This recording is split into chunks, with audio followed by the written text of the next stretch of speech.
पहले हम लिपि की चर्चा करेंगे कि लिपि क्या है। वह आम खाने ही वाला था। ध्वनियों को लिखने के लिए जिन चिन्हों का प्रयोग किया जाता है उन्हें लिपि कहते हैं। हर भाषाओं की अलग अलग लिपि होती है। जैसे हिंदी की लिपि है देवनागरी, अंग्रेजी की लिपि है रोमन, उर्दू की लिपि है फारसी। इसी प्रकार से गुरुमुखी और खरोष्ठी अन्य लिपियां हैं और सभी भाषाओं की अलग अलग लिपियां होती हैं। अब हम आगे बढ़ेंगे।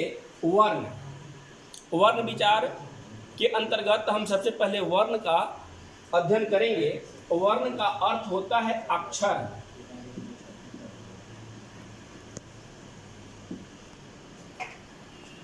अक्षर का मतलब क्या हुआ?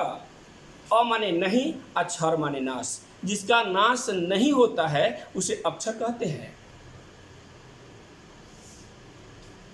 कहते हैं कि जिसका कभी न होता अक्षर वह कहलाता है अक्षर।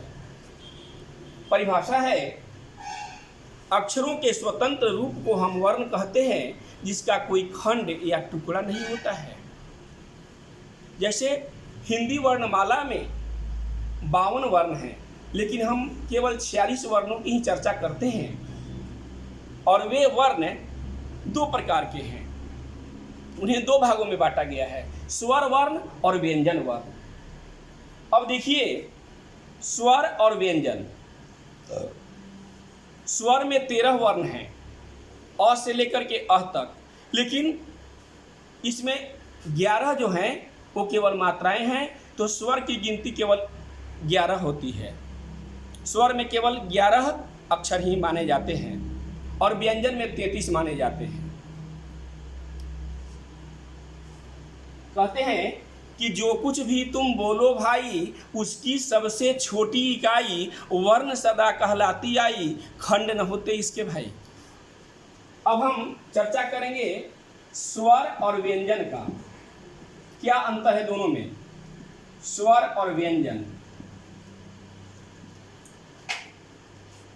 जिस वर्ण का उच्चारण स्वयं अपने आप होता है उसे हम स्वर वर्ण कहते हैं। जैसे अ, आ, ई इत्यादि। अब आएंगे हम व्यंजन के बारे में चर्चा करेंगे।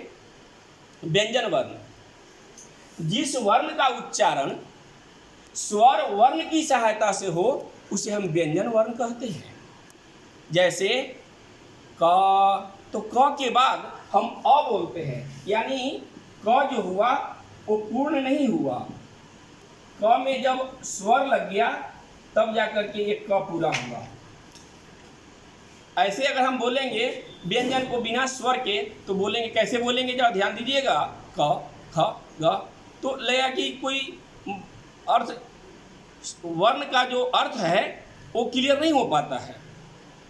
अब ऐसे अगर हम बोलेंगे कि क, ल, म, च, तो स्पष्ट हो जाता है कि व्यंजन में स्वर मिला हुआ है। आगे हम चर्चा करेंगे कि व्यंजन वर्णों में आपका क्या बोलते हैं, इसका अलग अलग परिवार है। जैसे कवर्ग, चवर्ग। कवर्ग में कख खंग हो गया, चवर्ग, टवर्ग, तवर्ग, पवर्ग, अंतस्थ, उष्म और संयुक्त वर्ण। ये सभी व्यंजन वर्ण के उदाहरण हैं। अब व्यंजन वर्ण में कुछ आपका क्या बोलते हैं, संयुक्त वर्ण है।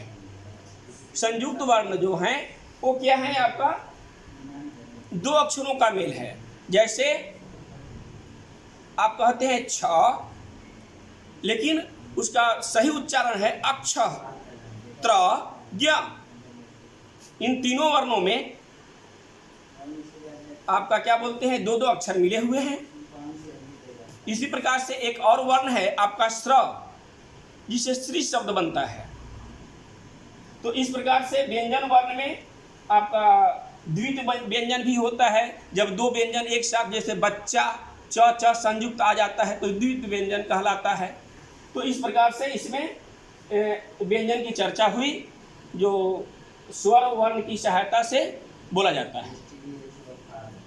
अब हम स्वर में भी देखेंगे कि स्वर वर्ण में जो वर्ण है